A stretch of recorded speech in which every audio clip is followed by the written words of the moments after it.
I am afraid. Psalm 56, verse 3. Whenever I'm afraid, I will put my trust in you. Whenever are we afraid? For some fearful people, they might say, well, when aren't I afraid? The Lord addressed fear a lot, and we need to address it within ourselves. There are reasons to be fearful and anxious and concerned, to have dread. Everyone responds to things that cause fear, and everyone's response is different. And it is of our nature to have a series of things, or a number of things, a constellation of various things that cause us more fear than other things do.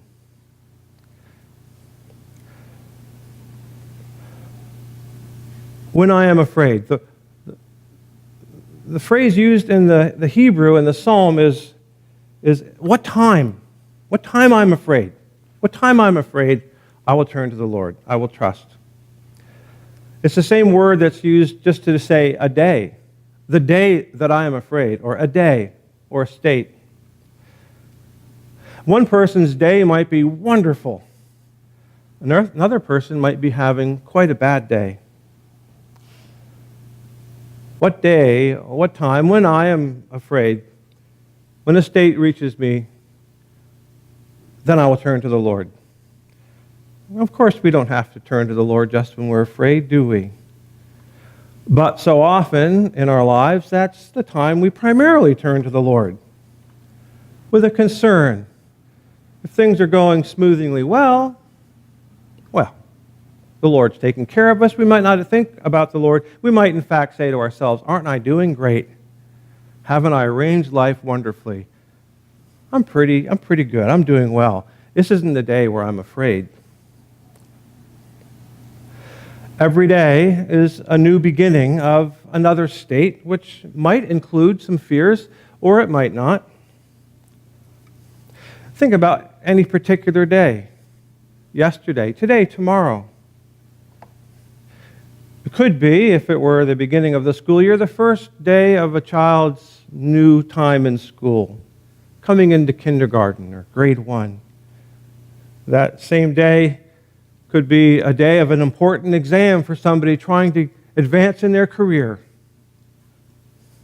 That same day could be the marriage day of a couple who've been longing and looking forward to coming together in holy matrimony.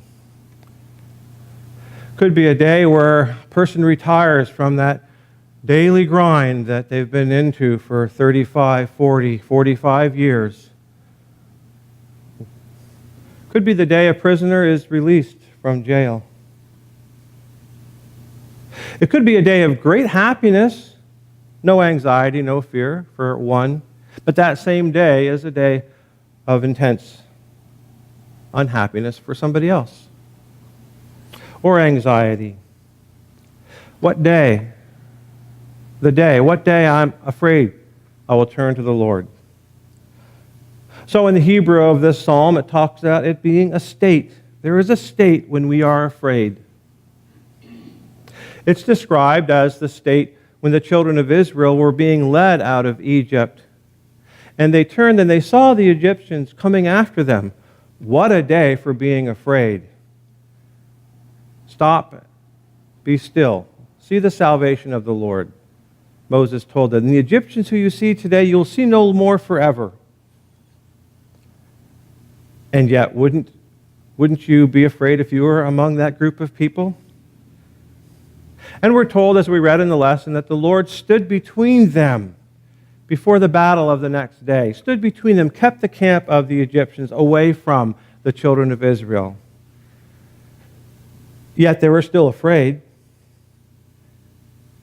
Chapter 14, after chapter 13, describing the Lord's going to lead them by a pillar, and chapter 14, they're still afraid. They're so afraid that in the beginning of that chapter, they're ready to stone Moses and go back to Egypt. This is too fearful. I can't take it. This is too much anxiety causing. Let's go back. Our fears, hell wants us to assume the position of retreat from the advances that we're making in the Lord. When we have a day of trouble or fear, then we're asked to trust in the Lord. And that's hard. We're all in various states of life. Today might be a wonderful day for you, but to your neighbor beside you, it might be a day of fear. There might be something coming up in the future. It might be something that just happened in the past, that they're afraid. And we need to look out for each other in their states of fear. People become very vulnerable. They make big mistakes because they're afraid. They lose their ability to think rationally. And we're told in the work Divine Providence, nobody is reformed in a state of fear. The Lord never wants us to be filled with anxiety. And yet, there are states in which the fear takes control. Our ability to be rational is removed from us. In that day, what will we do? Trust in the Lord. During times of hardship and trouble, it seems that would be the hardest time to turn to the Lord. I mean, really turn to the Lord. We've all heard of foxhole prayers. People being shot at and attacked, they jump down where there's a little shelter, and then they start praying.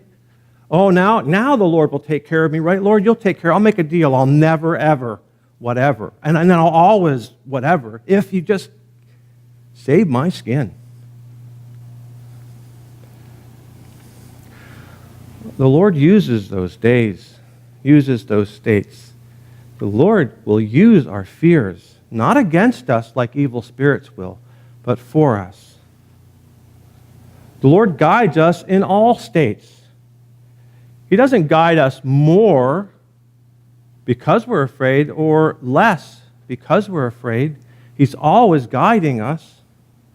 The pillar of cloud and of fire was there every day and every night. For 40 years, the children of Israel wandered. Some days they were hungry and thirsty and fearful. They were under attack. The Lord was guiding them then. Other days they were victorious and drove the enemy away. And they came upon the land and could take it. The Lord was guiding them then, too. What day we are not afraid, we will also trust in the Lord. So it is important to trust in the Lord both when we're afraid and when we're not afraid. And it's not exactly useless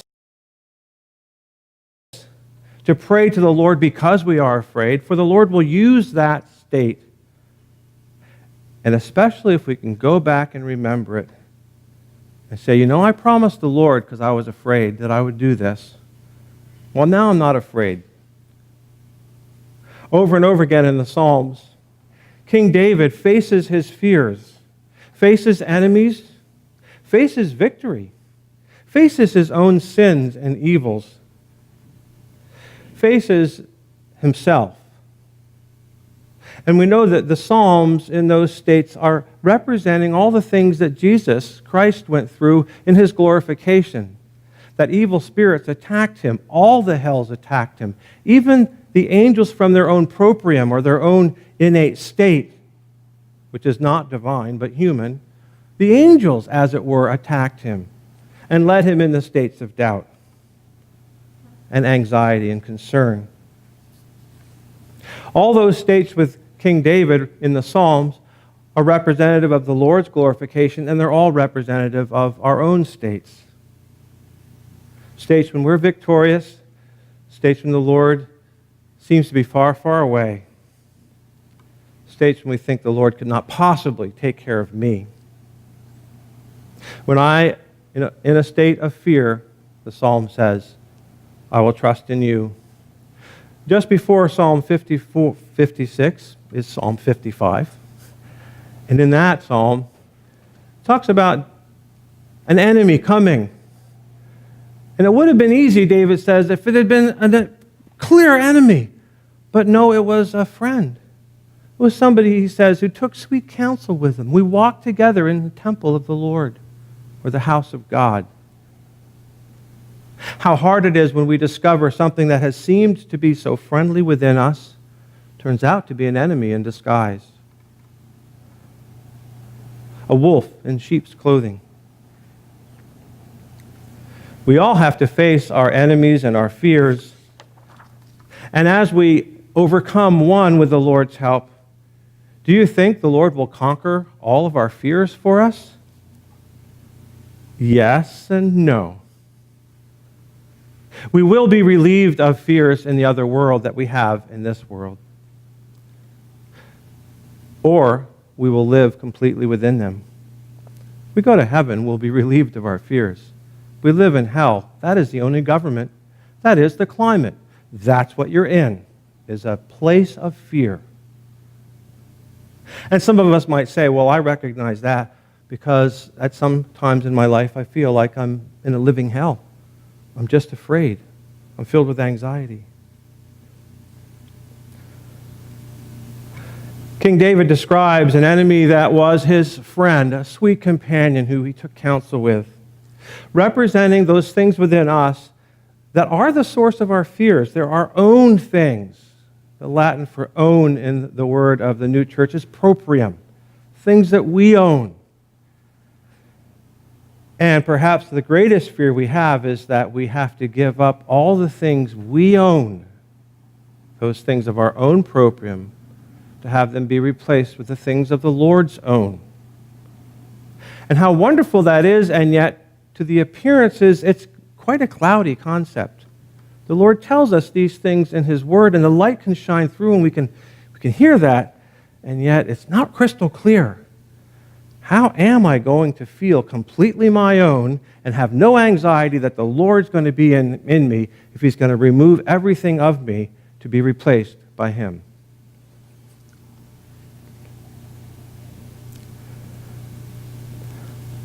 The way the Lord changes our lives from being human beings on earth to being angelic beings on earth and in heaven is a little by little process. And we're told especially to address or look at the things we're afraid of, because they will be triggers primarily of the things that we love the most, and to trust in the Lord. The Lord doesn't want to remove your life so that you don't feel anything but like a robot.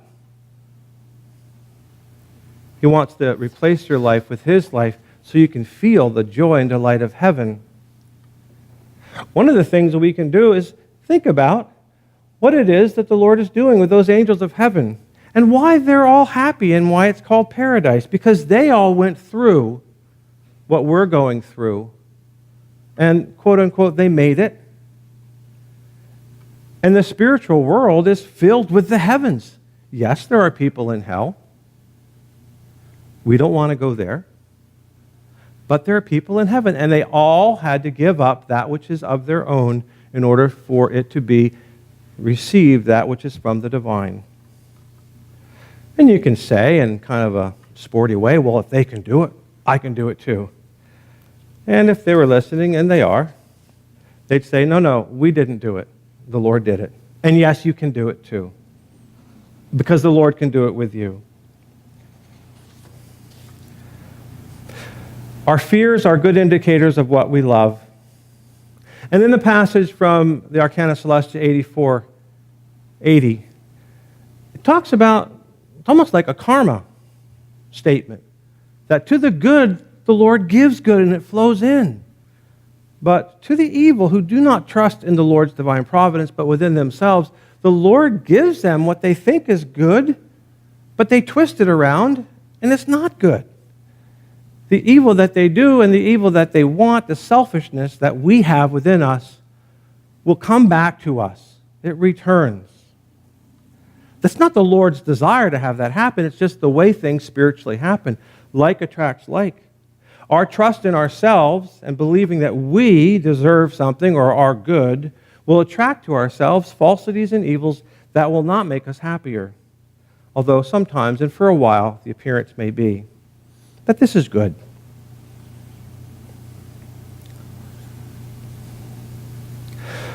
Living in states of fear, we're told in the Word that there are whole hells dedicated to keeping us in states of fear, and that the fears that we can be kept in are states of evil within us. And this isn't to make people, oh my goodness, I'm often afraid, I guess I'm a really wicked person. That's not the point. We may look within ourselves and think, wow, I have a lot of fears. Those fears come from evil spirits who want me to own them. And you go, well, yeah, they are my fears. But they're coming from outside of ourselves. The Lord has implanted enough that we could say, spiritually speaking, we have inherited, it is spiritually innate for us to trust in the Lord and for us to turn and say, Lord, be with me. You have been with me in the past, you are with me now, and you'll continue to stay with me. All of the hells love to get into your head, into your heart, and interject feelings of fear, but especially ideas that come in that help fears just plant themselves and grow. Irksome, troublesome thoughts. And you could say a person who is remaining in that would be a spiritual pessimist. Yeah, things can go well for a while, but they're going to go down sooner or later. Cheer up, things could be worse. So I cheered up, things got worse. Evil spirits love to have us obsess or think over and over again about something. Does that plague you? Do you sometimes lie in bed at night thinking about the same thing over and over again? And all that loss of sleep is somehow going to produce a solution? It's not. It's going to make you tired and probably change the brain chemistry so that you are less and less able to regain your balance because of a lack of sleep. And evil spirits love to take those fears and use them against you to help keep your mind just focused on one thing. And a lot of the time, it's one thing has to do with you, with me, with what I really want. It's good to be concerned for other people, of course. And we can stay up at night worrying about our best friends, our family, our neighbors. Evil spirits love us to focus on it and say and have come into our minds the idea that it's hopeless. Situation's hopeless. They love to remove that element of hope in one way or another. And so we're brought into what some would describe as a pity bag. Woe is me. Things are horrible. They could be better, but if they got better, they'd still be horrible. We can chuckle about that because we all identify a little bit with that state. The more evil spirits work with us and the more we respond, the easier it becomes to just put on an affect spiritually and mentally of life's terrible. Now, you don't want to be told by people over and over again, would you please smile? Can you smile? Please smile. Some people hate being told to smile. But there is something actually, and it has to do with a little brain chemistry, but it also has to do with a spiritual chemistry, that putting on, acting as if the Lord is with you and is taking care of you, because it's true, but acting as if you feel like it helps your spirit because it brings the association of the affections of those who trust in the Lord to be one with the affections of you trusting in the Lord.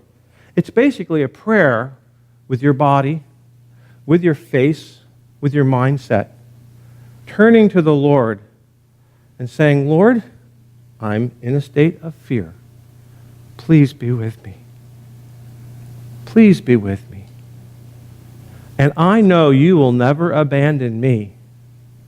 You will be with me day in and day out, night and day. And that, putting on that affect, as the Lord said, wash your face. Don't be like the hypocrites who go to their closets, who come out looking all terrible. They make themselves look dirty. They make themselves look miserable. They throw dirt on it. They walk around saying, woe is me, don't be like that, but you go into your closet and wash your face. The Lord wants us to come out with a face showing that we are His disciples, His children, continually cleansed by Him, and to act as if, which is just another way of saying act as if from oneself, when we know it is from the divine. The evil spirits would love us to keep our thoughts obsessed and on a focus over and over again that things won't get better. That somehow your life is pegged to not be as good as somebody else's life. So evil spirits love to inject that thought that the Lord's with other people, but you're kind of a loser. You're uniquely different. You're terminally unique. You're so bad, other people will get along with the Lord and make their changes, but you, somehow, no. When you cry, the Lord collects your tears in a bottle. They're not wasted. All of your fears are numbered by the Lord like your days are. There are many good reasons to be afraid. The Lord uses our good loves when they're threatened, bring us fear and let us know we should make a change. There are many ways evil spirits will use those fears against us.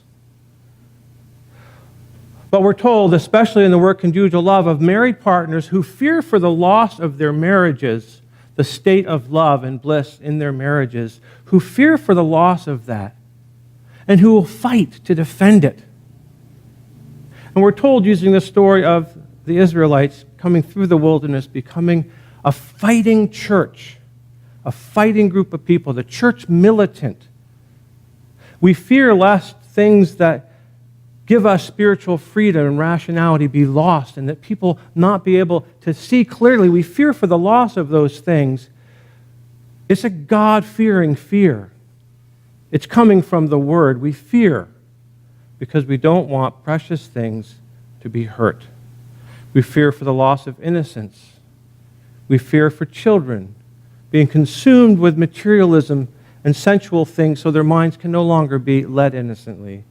And we fear for one another and must fight, not in a state of fear, but in a state of courage, that if the Lord is with us, who can be against us? And as it said in the Psalm 56, what shall I fear of man? For I trust in the Lord.